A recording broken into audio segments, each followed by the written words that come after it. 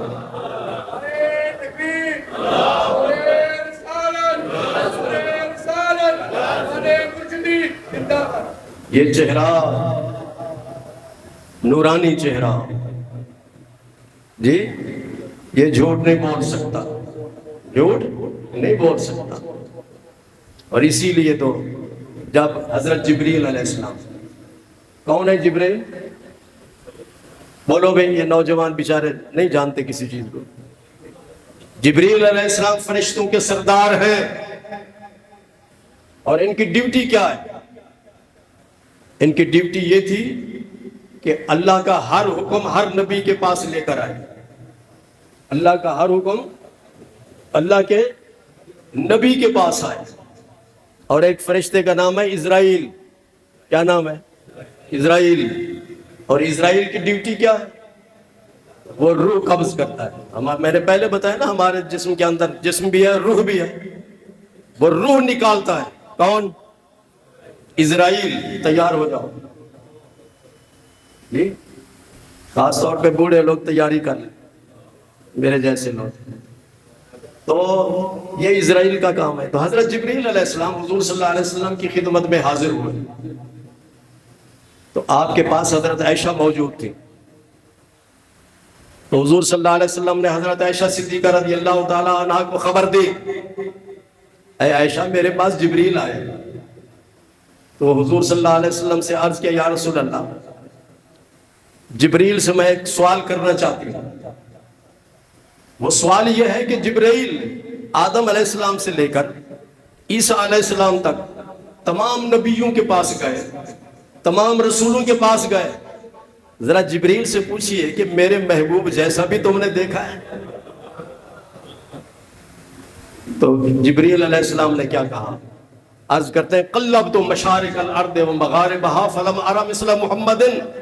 میں نے مشرق کا دورہ کیا، میں نے مغرب کا دورہ کیا، جی پوری زمین، روئے زمین پر رہنے والے حسینوں جمیلوں خوبصورت لوگوں کو میں نے دیکھا، لیکن پیارے آپ جیسا حسین و جمیل میں نے نہیں دیکھا۔ اس کا ترجمہ فارسی میں کسی نے کیا، آفاق ہا کر دیدام مہرے بتاں پر زیدام بسیار خوباں دیدام، لیکن تو چیزیں دیگری۔ میں نے پوری دنیا کا دورہ کیا، بہت سارے حسینوں کو دیکھا، جمیلوں کو دیکھا، خوبصورت لوگوں کو دیکھا، لیکن آپ جیسا میں نے حسین و جمیل نہیں دیکھا۔ اللہ اکبر۔ آپ کی پیشانی کیسی تھی؟ آپ کی بھویں کیسی تھیں؟ آپ کے رخسار کیسے تھے؟ آپ کی آنکھیں کیسی تھیں؟ آپ کے لب مبارک کیسے تھے؟ آپ کی داڑھی مبارک کیسی تھی؟ آپ کا مکمل حلیہ صحابہ کرام نے بیان کیا۔ کس نے؟ حدیثوں میں تقریباً 9 صحابہ کرام، کتنے؟ 9 صحابہ کرام نے حضور صلی اللہ علیہ وسلم کا حلیہ بیان کیا. ماتھا کیسا تھا، بھویں کیسی تھیں، آنکھیں کیسی تھیں، لب کیسے تھے، داڑھی مبارک کیسی تھی، ہاتھ مبارک کیسے تھے، انگلیاں کیسی تھیں. اس حلیہ مبارک پر میں نے کتاب لکھی. داتا حضور میں جب میں خطیب تھا اس وقت وہ پھر ہزاروں کی تعداد میں کتاب تقسیم کی گئی. تو میں یہ بتا رہا تھا جب انسان اللہ تعالیٰ کے احکامات پر عمل کرتا ہے، منظور سے پورا عمل کرتا ہے. کئی لوگ نماز تو پڑھتے ہیں زکوٰۃ نہیں دیتے، نماز بھی پڑھیں گے زکوٰۃ دیں گے روزہ نہیں رکھتے، نماز پڑھیں گے زکوٰۃ دیں گے روزہ رکھیں گے، حج فرض ہونے کے بعد حج نہیں کرتے، کروڑوں روپے کے مالک بیٹھے ہوئے حج نہیں کر رہے. جس نے مکمل طور پر اللہ اور اس کے رسول کے احکامات پر عمل کیا، اللہ اس کا دل روشن کر دیتا ہے. جی جب دل روشن ہو جاتا ہے تو بے چینی دور ہو جاتی ہے، بے چینی دور ہو جاتی ہے. حضرت خواجہ غریب نواز، خواجہ معین الدین چشتی اجمیری رحمۃ اللہ علیہ، ان کو بارہا میں نے ذکر کیا. آپ جب اجمیر میں تشریف لائے تو آپ مصلی پہ بیٹھے رہے، جی کندھے پر بسترا اٹھا کر گلی گلی کوچے کوچے میں جا کر عمران انہوں نے لوگوں کو دعوت نہیں دی. محی الدین جیسے لوگ جاتے ہیں نا، یہ نہیں جاتے، وہ اپنے مصلی پر بیٹھے رہے. اللہ کے ولی کی یہ شان ہوتی ہے، وہ کسی کے پاس جاتا نہیں، لوگ اس کے پاس آتے، مصلی پر بیٹھے رہے. جو بھی کافر ان کے چہرے کو دیکھتا تھا مسلمان ہو جاتا تھا. کیوں؟ چہرے میں کیا تھا؟ عاطف، نور الہی تھا. کیا تھا؟ نور الہی تھا. تو میری اس تقریر کا خلاصہ یہ ہے کہ اگر کوئی شخص اللہ اس کے بے چین دل کو چین اور سکون عطا فرمائے اور اس کے دل کو روشن کر دے تو اسے چاہیے کہ اللہ کے تمام احکامات پر عمل کرے. باقی مضمون اسی سے متعلق ہوگا اور آئندہ جمعۃ المبارک کے خطاب میں بیان کیا جائے گا. وآخر دعوانا ان الحمد للہ رب العالمین.